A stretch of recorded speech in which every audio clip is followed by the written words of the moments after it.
এখানে আমি আমুদে মাছ নিয়ে নিয়েছি। দেখুন মাথার দিকটা কেটে খুব পরিষ্কার করে ধুয়ে নিয়েছি। আর নিয়ে নিয়েছি পেঁয়াজ কলি। এবার এগুলোকে কেটে নেওয়া যাক। প্রথমে পেঁয়াজ কলিগুলোকে কেটে নেব। ঠিক এই সাইজের কেটে নেব। সব পেঁয়াজ কলিগুলোকে এইভাবেই কেটে নেব। পেঁয়াজ কলিগুলো আমার সব কাটা হয়ে গেছে। এই ফুলের দিকটা বাদ দিয়ে দিয়েছি।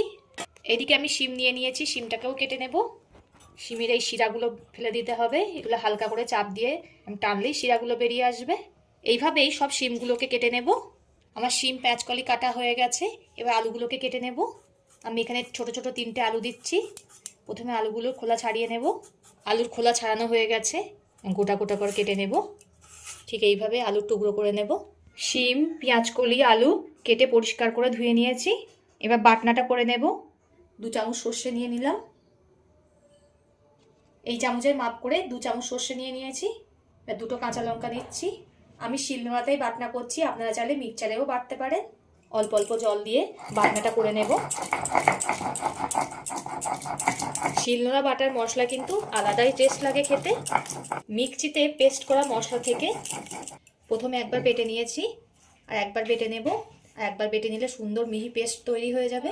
আমি আর একবার বেটে নিচ্ছি। সর্ষেটা আমার বাটা হয়ে গেছে। দেখুন কত সুন্দর মিহি হয়েছে। এবার এই বাটিটাতে তুলে নেব। সর্ষেটা সব আমি বাটিতে তুলে নিয়েছি। এবার রান্নাটা বসিয়ে দেব। কড়াটা গরম হতে বসিয়ে দিয়েছি। কড়াটা গরম হয়ে গেছে, এতে দিয়ে দেব সর্ষের তেল। তেলটা গরম হয়ে গেছে। মাছগুলোতে লবণ আর হলুদ মাখিয়ে নিয়েছি, সেগুলো দিয়ে দেবো ভাজার জন্য। মাছগুলো দুবারে আমি ভাজবো। আমি 1 মিনিট মতো রেখে দিয়েছিলাম। দেখুন পিছন সাইডটা ভাজা হয়ে গেছে, একটুও জড়ায়নি। বা উল্টিয়ে দেব। এই সাইডটাও 1 মিনিট মতো ভেজে নেব। 2 সাইডই আমার খুব ভালো করে ভাজা হয়ে গেছে। মাছগুলোকে তুলে নেব। একইভাবে বাকি মাছগুলো ভেজে নেব। মাছগুলো ভেজে কড়াতে আবার একটু তেল দিয়ে দিলাম। তেলটা গরম হয়ে গেছে, এতে দিয়ে দেব 5 ফোড়ন। 5 ফোড়ন থেকে মিষ্টি একটা গন্ধ বেরালে কেটে রাখা আলুগুলো দিয়ে দেব। আলুগুলো একটু ভালো করে ভেজে নেব। আমি এখানে সব কিছু আমার পরিমাণ মতো নিয়েছি, আপনারা আপনাদের পরিমাণ মতো নিয়ে নেবেন, যতটা পরিমাণ রান্না করবেন। আলুগুলো একটু লাল লাল করে ভেজে নিয়েছি। এবার এতে দিয়ে দেব শিম। শিমও আলুর সঙ্গে একটু ভালো করে ভেজে নেব। শিম আর আলু একসঙ্গে ভাজার সময় এতে দিয়ে দেব পরিমাণ মতো লবণ। যতটা পরিমাণ লবণ তরকারিতে ব্যবহার করব পুরোটাই দিয়ে দিচ্ছি এখনই। এই লবণ দেওয়ার ফলে শিমটা খুব ভালো করে সিদ্ধ হয়ে যাবে ভিতর থেকে। শিমটা 2 মিনিট মতো ভেজে নিয়েছি। দেখুন খুব সুন্দর ভাজা হয়ে গেছে। এবার এতে দিয়ে দেব পেঁয়াজ কলিগুলো। শিম আর আলুর সঙ্গে পেঁয়াজ কলিটাকেও খুব ভালো করে ভেজে নিতে হবে। আপনারা এইভাবে বাড়িতে একবার ট্রাই করে দেখবেন, আশা করি সকলেরই খুব ভালো লাগবে। মাঝে মধ্যে সবজিগুলোকে একটু নেড়ে দিতে হবে, না তো তলায় লেগে যাবে। আমার ভিডিওটা যদি আপনাদের ভালো লেগে থাকে, লাইক কমেন্ট ও সাবস্ক্রাইব করে আমার পাশে থাকবেন। একটু সময় নিয়ে খুব ভালো করে ভেজে নিতে হবে। আমি মাঝে মধ্যে নেড়ে চেড়ে 10 মিনিট মতো খুব ভালো করে ভেজে নিয়েছি। এবার এতে দিয়ে দেব একটা কাঁচা লঙ্কা চিকিয়ে।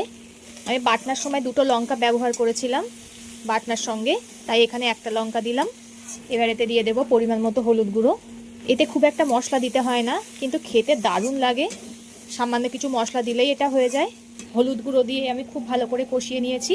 এবার এতে যে মশলাটা আগে থেকে করে রেখেছিলাম সেই মশলাটা দিয়ে দেব।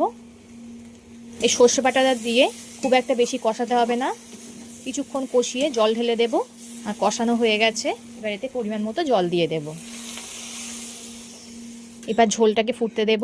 আমি আমার পরিমাণ মতো জল দিয়ে দিয়েছি, আপনারা আপনাদের পরিমাণ মতো জল দিয়ে দেবেন। ঝোলটা খুব ভালো রকমই ফুটছে। ভেজে রাখা মাছগুলো দিয়ে দেব। মাছগুলো দিয়ে আবারও খুব ভালো করে ফুটিয়ে নেব। বেশ কিছুক্ষণ এটাকে ফুটিয়ে নিয়েছি। দেখুন ঝোলটা ঘন হয়ে এসছে। আপনারা চাইলে এই সময় একটুখানি চিনিও ব্যবহার করতে পারেন, আমি এখানে চিনি দিলাম না। আমার হয়ে গেছে, নামিয়ে নেব। নামানোর আগে দিয়ে দেব 1 চামচ সর্ষের তেল। তো ভিডিওটা ভালো লাগলে লাইক ও শেয়ার করে দেবেন, কমেন্ট করে জানাবেন আপনাদের মতামত। পরবর্তী ভিডিওতে আপনাদের সঙ্গে আবার দেখা হচ্ছে।